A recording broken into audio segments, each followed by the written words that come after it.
Assalamu alaikum wa rahmatullahi wa barakatuh. Ndugu zangu, leo ni siku ya Jumatatu, mashaallah.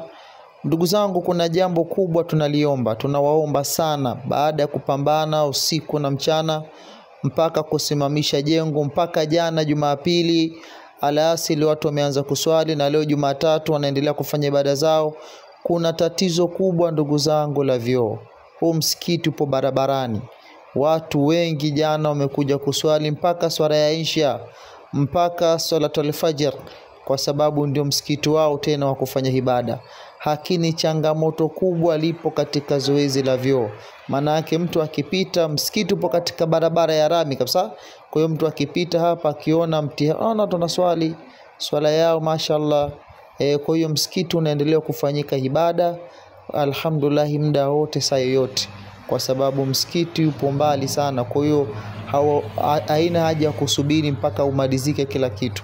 Ulipofikia hapa, watu wanaweza kupiga goti na kumsujudia Allah, na kifusi wenyewe kidogo kidogo wanaendelea kuweka ndani ya msikiti.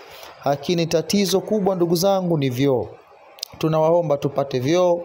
Mwenyezi Mungu ndiye mwenye kuwalipa. Madirisha na milango tuna imani tutapata kwa uwezo wake Allah. Ndugu yetu waliopambana sana mpaka kufikia hatua ya msikiti hapa, haina haja kumtaja jina, Mwenyezi Mungu ndiye mwenye kumjua. Lakini vile vile tunawaomba na wengineo kushikamana pamoja, kushikamana katika hili, tupate vyoo. Ni bora zaidi vijengwe vyoo, watu wapatikane stala kwa ajili ya upande wa vyoo. Mwenyezi Mungu ndiyo mwenye kutulipa. Msikiti upo barabarani, mtu akipita hapa jambo la kwanza anaulizia kwenda chooni ndio aje kufanya ibada zake.